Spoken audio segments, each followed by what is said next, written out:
Hello friends, welcome to मो new blog. एथिरे मु कोबीर एक बहुत सहज रेसिपी आपण पई आनी जानिया पई वीडियो रे लास्ट पर्यंत बने की रुहंतु।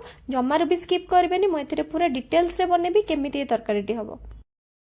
प्रथमे आमे कोबी को एमती छोट छोट पीस रे काटी की रखी दबा। तापरे आमे कोबी को बहुत भल भाबरे गरम पानी आ हळदी देई किना भल भाबरे सफा कर दबा।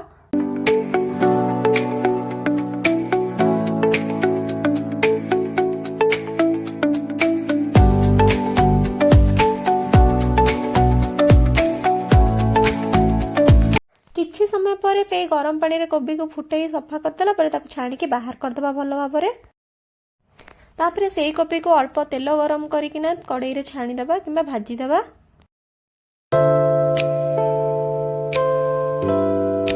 कोबी भल भाबरे भाजी हे गला पर ताको गोटे जगह को एमती काढी दबा। तापरे आलू पके की भाजीबा।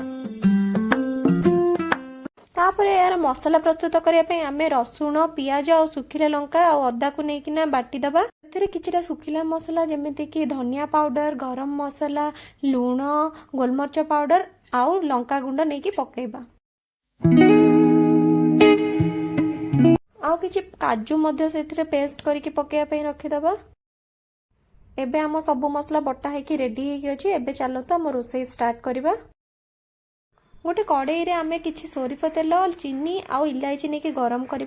चीनी लाल होला परे हमर बटा जायथिबा मसला को आमे पकेई किना भल्ल भाबरे मसला टिको कसिबा। मसलाटा भल्ल भाबरे कसिला परे एमती कम हे जिवो। तापरे आमे सेथरे ऐड करिबा काजू पेस्ट। तापरे आमे सेथरे हम टमाटो पेस्ट को ऐड करिबा। तापरे फे मसला टिको भल्ल भाबरे आमे कसिबा। मसलाटा कसीला पर फेतरे भजा जाइथिबा फूलकोबी आ आलू को पकेइबा।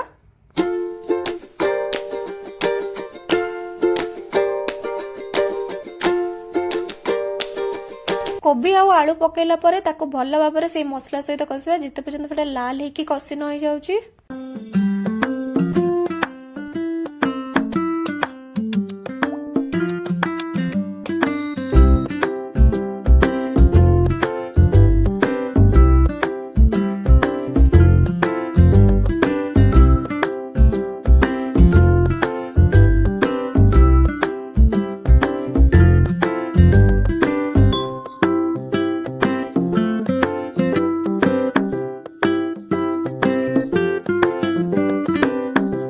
आलू भल भाबरे कसी गला पर फेथिरे टिके पानी ऐड करबा जेति कि हमें झोल चाहूथिबा।